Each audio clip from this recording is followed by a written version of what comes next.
Okay.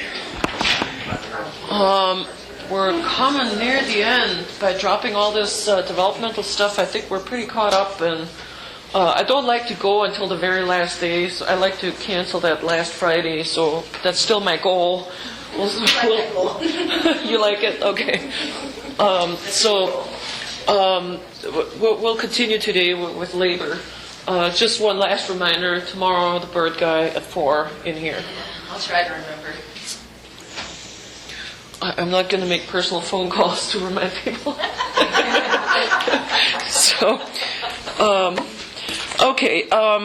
Labor. Here is figure 2818, illustrating the stages of labor. Here we have the dilation phase. Dilation is the first stage of labor. This is the part that can take really, really long, depending on if this is your first child or a subsequent pregnancy. This part tends to get faster if you have multiple kids over time. But not necessarily, not always. So you do hear the people who have a 24-hour labor with their fourth child. That does happen too. But in general, the more kids you have, this dilation phase goes faster. Dilation, what is dilating? Well, the opening of the uterus, the cervix, at rest is really small and tightly closed, and that muscle has to stretch, and it has to stretch gradually and not too fast, or it will be very excruciating. And this is actually the problem with inducing labor in women who are not ready, giving artificial doses of fake oxytocin. I think it's called Pitocin now, what they're using now. That gets the uterus going, and maybe not necessarily when the woman is actually ready for it. So dilation, if at all possible, if you're going to get pregnant, let it go its natural course. Don't let them talk you into inducing you, unless they have a really, really good reason and they really try to scare women, that the baby is under duress or something like that, or really common to be told that the baby's getting too big. Yeah. That is a very common one, and whoa, this baby's 10 pounds. And then they come out and they're like 7. So it's not necessarily, the body knows and starts labor when it thinks it's ready. Don't let a doctor induce you because they want to not be called in on the weekend. Yeah. So a lot of inductions on Thursday nights and Fridays to get the babies out before the weekend. They're not having to come in. So keep that in mind. I mean, I'm not making this up. This is true. So dilation, stretching the cervix, painful, it happens gradually, starting with contractions of the uterus in the upper part, and then over time it starts to involve more and more of the uterus. And in the book it gives some sort of ballpark numbers for contractions. So the contractions can be pretty far apart initially, 30 minutes apart, 20 minutes apart, 15 minutes apart. And the duration of the contractions, 10 to 30 seconds is what they give sort of during this dilation phase.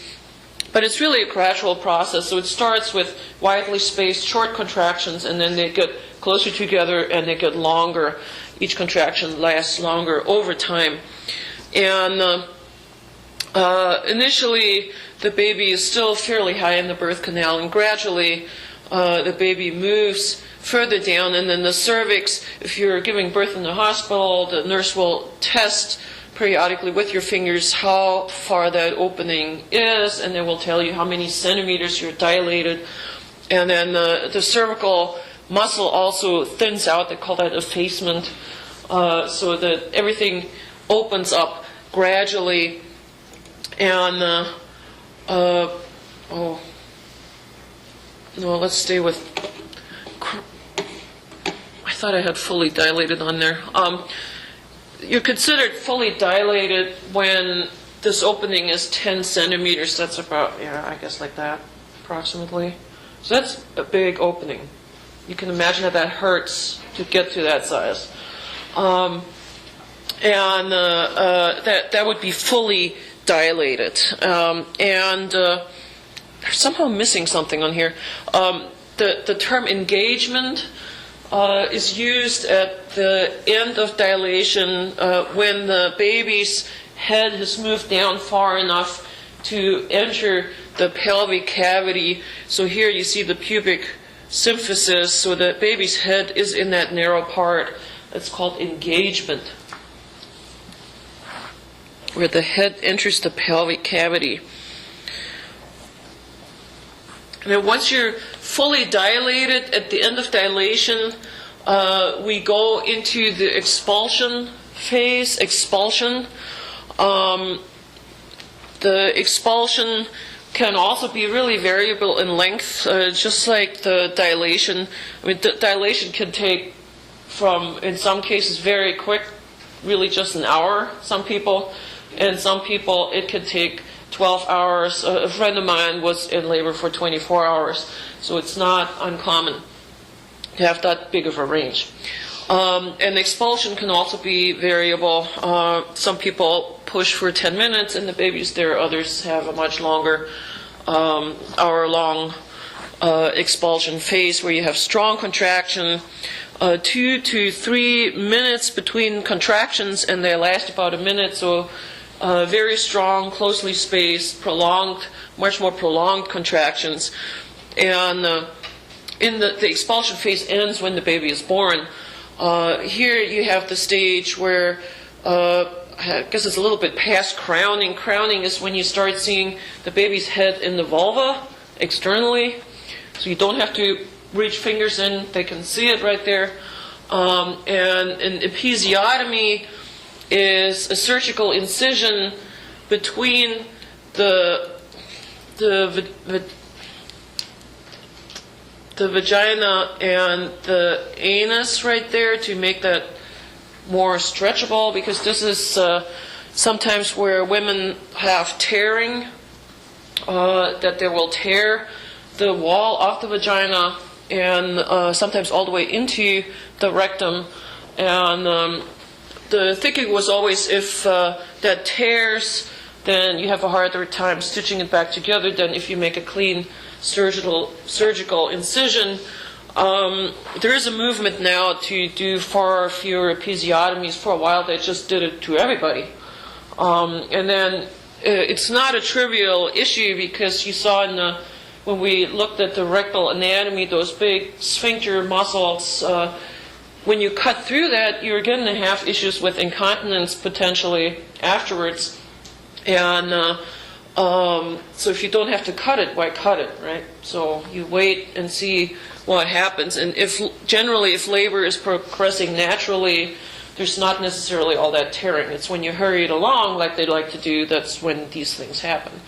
So a longer, prolonged labor that allows this connective tissue and everything to stretch normally results in fewer needs for episiotomies. And then after the baby is born, we still have another stage, and that is the placental stage, where the placenta detaches. This can be very strong contractions that detach the placenta from the inside of the uterus. The strong contraction help the uterus to shrink back to regular size, and this happens remarkably fast. How that shrinks down, they'll push on your belly and test what size it is, and it shrinks back to basically pre-pregnancy within a few hours. And that shrinkage helps control bleeding, because you do have all those blood sinuses from the maternal placenta. So when this tears off, there is blood coming with that, but the contractions really try and limit that. So if everything goes well, you're not going to lose a heck of a lot of blood in that placental phase. Of course, sometimes there are issues and people have major bleeding and need blood transfusion and so on. But if all goes well, this pulls off fairly cleanly. Doctors or midwives will examine the placenta, because occasionally it won't come out all the way. And it should be a nice clean disc. that comes out. So if there are pieces missing, they want to know if they have to go in and do curettage and scrape out any leftover tissues which would rot. And you have serious potential for abdominal infections if that stayed behind. So that's why they look at the placenta. And that is it. So hopefully at the end of this, you got a healthy baby. Now, you may have noticed on the diagrams, we can go back here.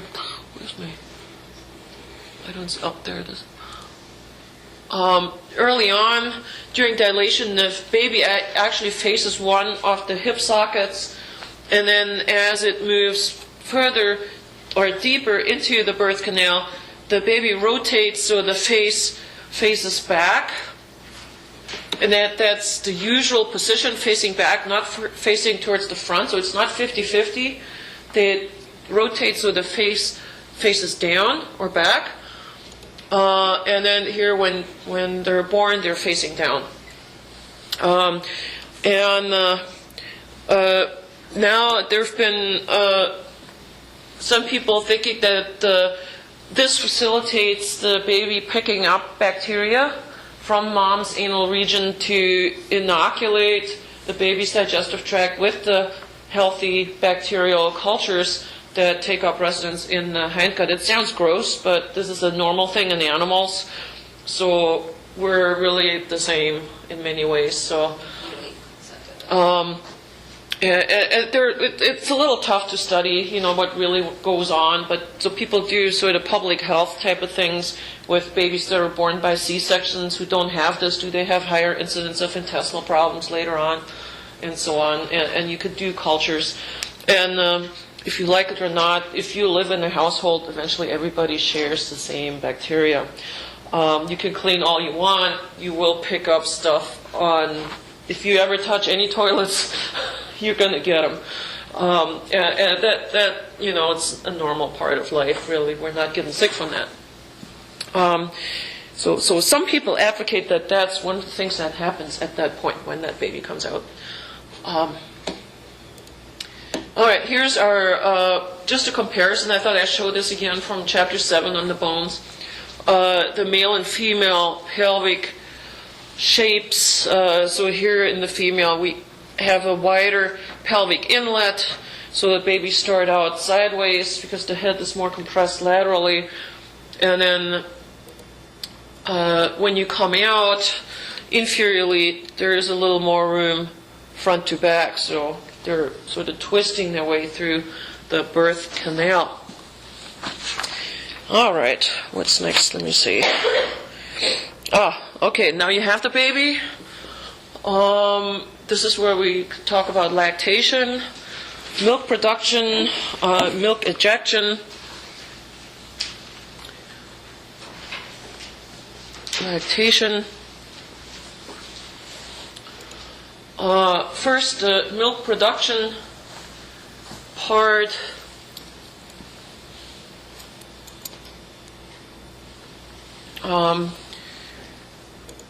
These hormones are produced throughout pregnancy at higher and higher levels, and they stimulate the breast to proliferate the glandular tissues in there. So there's an increase in the size of the breasts during pregnancy as this tissue is being laid down.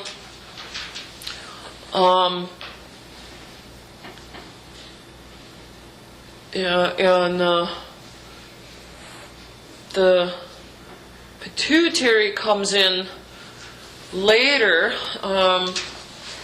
and produces prolactin. The PRH is prolactin-releasing hormone from the hypothalamus. Prolactin-releasing hormone from the hypothalamus, and then you get prolactin. Pro for lact milk. This stimulates milk production in those tissues now. Towards the very end of the pregnancy, it starts the early milk production. So PRH from the hypothalamus stimulates prolactin to be released from the anterior pituitary. And prolactin then stimulates milk production in the glandular tissues. The first milk that's produced is called colostrum.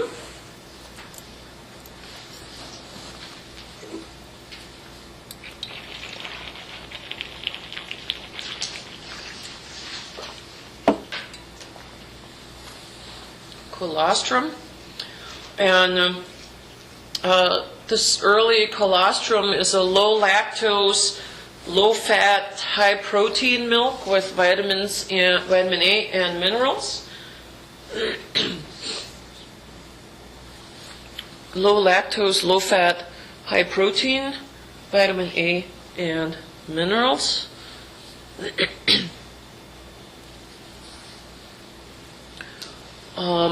And supposed to be really good for babies early on, and they have to learn how to nurse. So if they get just a few tablespoonfuls of this colostrum, that's already kind of what they're going to get. So it's not a huge amount. The nursing, if a woman chooses to nurse, the nursing then really will trigger prolactin release in massive amounts. And after you nurse for a couple of times and that baby's getting colostrum, then your boobs just kind of get like 3 times as big in some cases. Because then it's really when the milk production really kicks in. And that's why women, if they choose not to breastfeed, don't have the huge issues with the breast producing milk and there's nobody to drink it. Those really come in if you do nurse and have to stop for whatever reason. Then that is sometimes an issue if you can't do it gradually.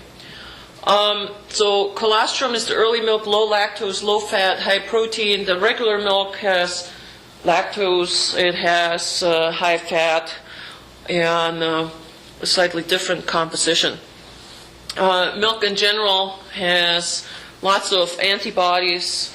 We didn't really focus on the types, so just lots of antibodies. It happens to be IgA. And this is protective, particularly during the first 6 weeks. So infants are quite protected against any infections that mom is fighting, and if mom is making antibodies, the baby is protected through the milk consumption. And that gradually wears off after 6 weeks, and particularly after 6 months. There's really almost no protection left for this purpose. Milk production is a positive feedback mechanism. And as I said, so if baby nurses on the breast, there's a mechanoreceptor stimulated in the breast that feed back to the pituitary or to the hypothalamus really to trigger more release of prolactin and start up milk production. Now prolactin is all about milk production. There's a separate issue with milk, and that is milk letdown. Milk letdown.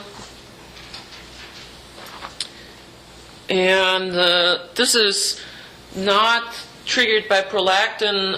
This is by oxytocin again. So oxytocin from the posterior pituitary. And this is also a positive feedback. And I guess I should explain what letdown is. Letdown is when a baby starts to nurse on the breast. There may not necessarily milk coming out immediately from the little sinuses behind the nipple. There's a feedback loop, again, mechanical stimulation to the hypothalamus, oxytocin release, and oxytocin, remember what it does in the uterus, right? It attaches to the myometrium, make it contract. Well, it does the same in the breast glandular tissues. There are smooth muscle-like cells surrounding the glandular bits. Oxytocin attaches and makes those squeeze, and then the milk gets squeezed from the glandular parts into the ducts and to the nipple. So there's a milk letdown, as it's called, or ejection reflex that is triggered by the baby nursing. And since this is a loop through the brain, hypothalamus, some women have trouble with letdown if they're too stressed. Think about women trying to nurse in public or going to work and using breast pumps to try and collect breast milk during the day to feed the baby through a bottle later on. And if it's a high-stress environment, a lot of them have trouble with letdown.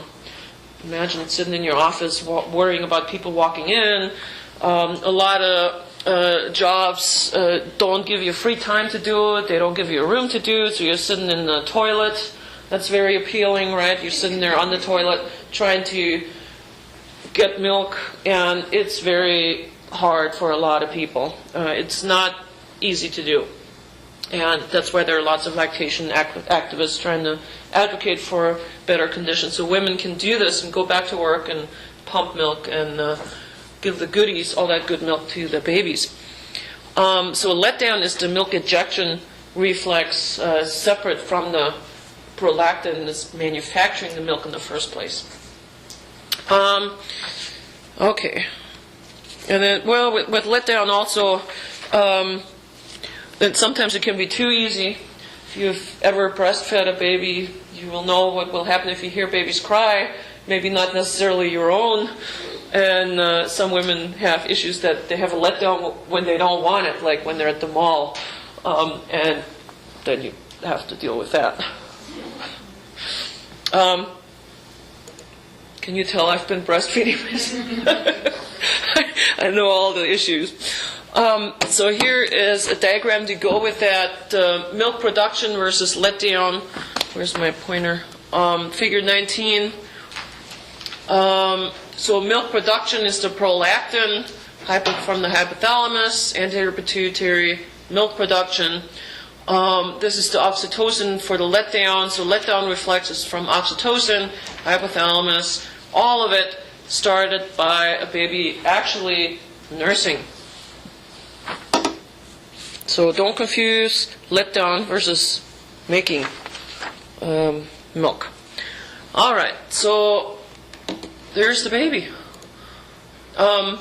This is a diagram that is also in this chapter on birth control, just for anybody interested in. I'm not going to ask questions on this. What happens if you don't want to have a baby, right? So it's kind of important to know. And it shows you in the male and the female where different types of birth control, where they're acting. So in male vasectomies, sperm doesn't make it out of the duct system. Transport down, catching it with a condom is really the only viable option of those three here. Abstinence, could go on a bender on that. Teenagers in abstinence only training. Coitus interruptus, pulling out, no, not reliable. And then you still have other ways. If there is an ejaculation, you can have spermicides, diaphragms. Those are the more common ones for preventing the sperm to get up into the fallopian tubes. This stuff starts to get a little bit less reliable. For women, the most reliable is combination birth control pills, monthly injections, that kind of thing. The vaginal ring is a hormone-laden plastic ring you can keep up there, so it's kind of like the birth control pill, but you don't have to remember taking it. And there's some really nice long-term injections now too, so you don't have to get the injection every month. And that almost all they prevent ovulation. Getting the tubes tied right there. And then morning after pill is really an emergency contraception. It just, these things are too cheap. I need to buy the expensive ones. Yeah. Emergency contraception is basically a very high dose of estrogen and progesterone that confuses your system. and prevents implantation, and IUDs prevent implantation, generally. That's a contraption you insert inside the uterus. So there you go. Just don't go with coitus interruptus or any other. Some of the stuff is not on here, with women who have really regular cycles. Sometimes they think, well, we can, as long as in the first part I can't get pregnant, sort of the taking temperature readings and so on. That's for birth control. That's scary. That's maybe okay if you're trying to get pregnant when you want to target, when you should have intercourse all the time, all day long. But for birth control, I don't recommend this sort of time management type of things. Okay, so that was my short thing on birth control. Condoms obviously have other benefits like STDs and things like that. All right, there is a practice question about implantation.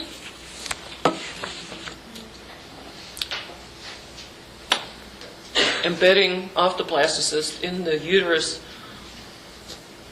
Fusion of egg and sperm. No, that is sperm entry, and then hopefully fertilization. Placenta formation happens after it has implanted, so that implantation, you wouldn't call that placenta formation quite yet. It's just sort of growing into the lining. Makes no sense there. Okay. A new chapter.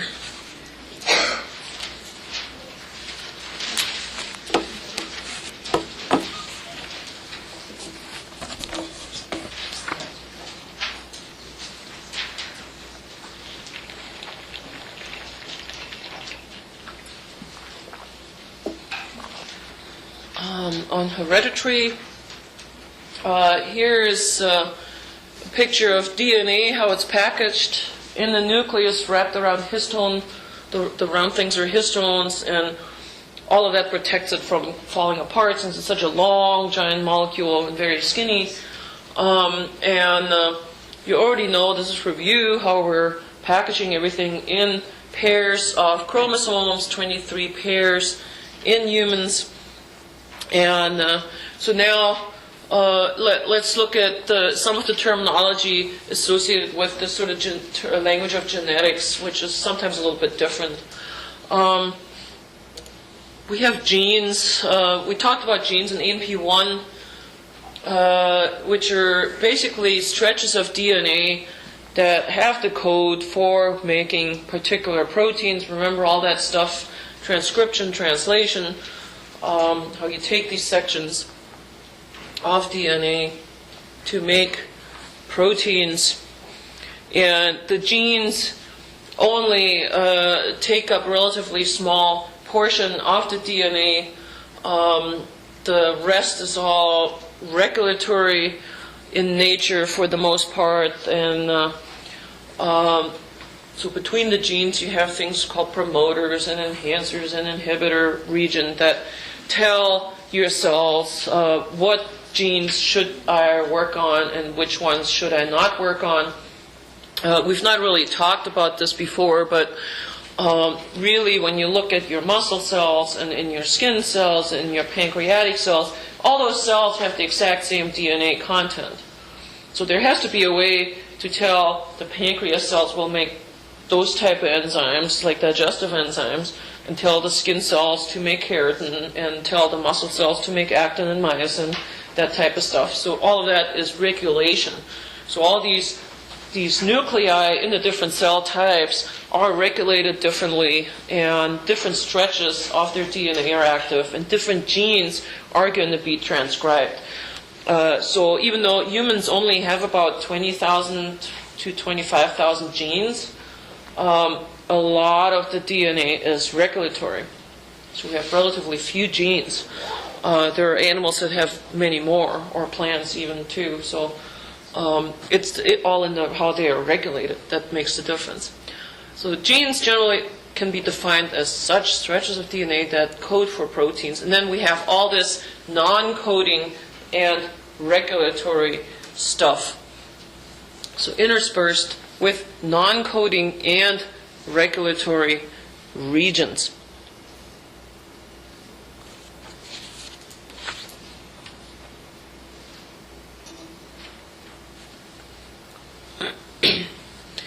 Now, here you see a karyotype of a male. I don't know what your book has in there now. It's in this chapter from one of the, if it's a male or a female, that seems to switch once in a while. So you can look at the sex chromosomes. But what's important is everything is in pairs. So when you have paired chromosomes, we also have all our genes in pairs.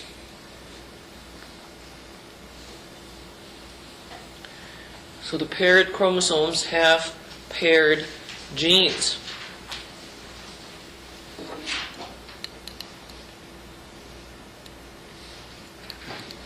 I guess it really doesn't want to work at all. So if you look at, some of these look really stripy, so you could imagine that stripes are particular regions where there's a particular gene. The stripes are actually much bigger than any one gene, but you can kind of look at it that way. And let's say you have a gene for keratin. And I don't know where keratin would be. Let's say it's on chromosome 12 in that pink area at the bottom. So you'd have a keratin gene on each one of those members of the pair. And actin and myosin or whatever else protein you can think of. Albumin, globins, all that stuff. So they occur in pairs.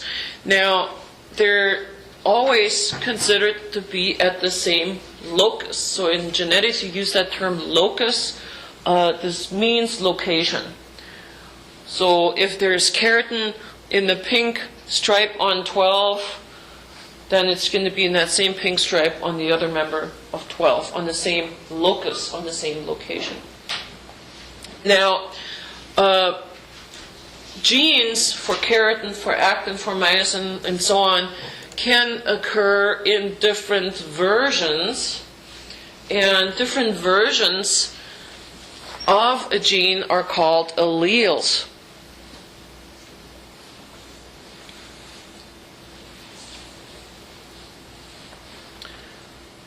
And alleles are at the same locus, and there are different versions of a gene. Slightly different versions.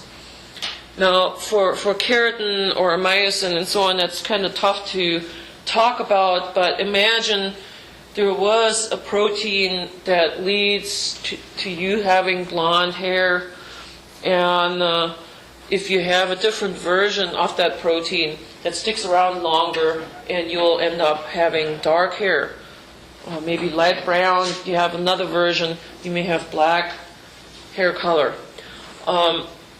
So different versions of a gene are called alleles. So if there were one gene for hair color, you could have blonde and brown and black and red, I guess, as different versions of that. Just always bearing in mind that hair color ultimately has a protein basis. There's some protein that makes your hair look blonde or brown or red, ultimately. So alleles, different versions of a gene. Now, that leads us to this set of terms, homozygous versus heterozygous. This is for the genetic condition of individuals. Homozygous means you have two same versions of a gene. Heterozygous means you have two different versions of a gene.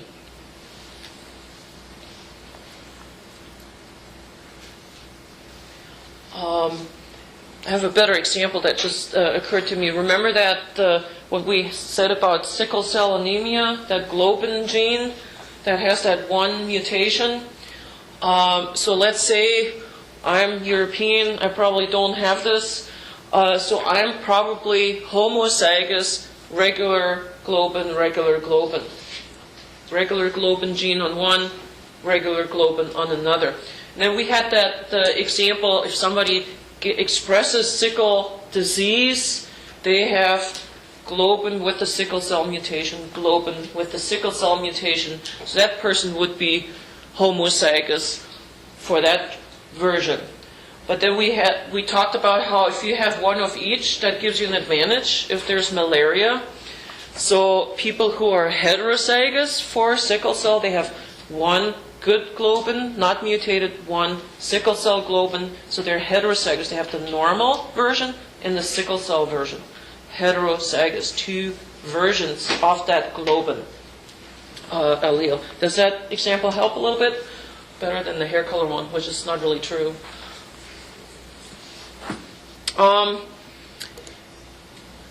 Dominant versus recessive.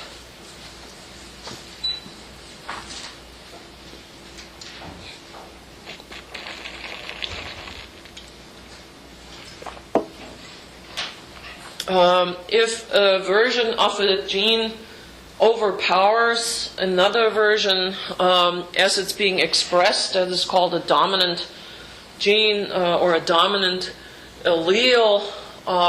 The sickle cell is not one that has dominance versus recessive, but I don't know, let me use my fake hair color one again.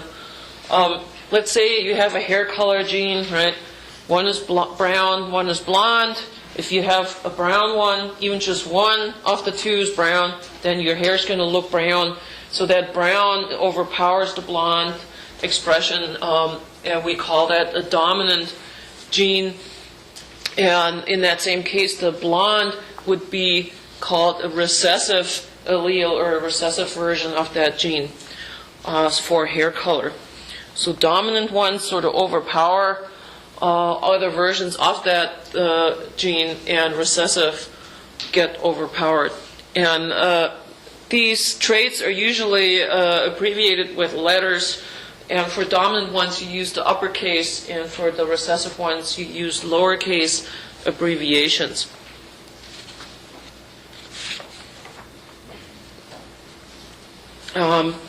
So when we put this together, so here, let's say both of your alleles, both of your versions are brown hair for hair color. You would be homozygous dominant, and if that is the case, your hair is going to look brown. So this trait is going to be expressed externally.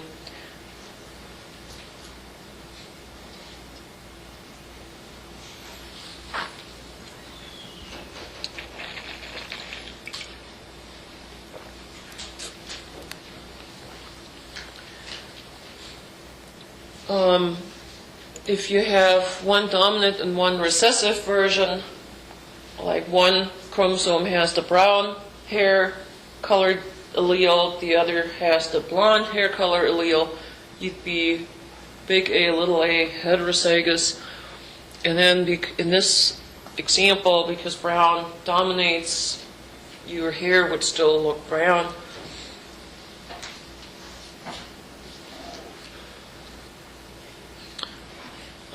And then the last version would be little a. So you have a blonde hair version for hair color. You'd be homozygous recessive, and then your hair would look blonde. Hair color is not really like this. It's just we tend to think about it kind of that way, and it's an easy example to use.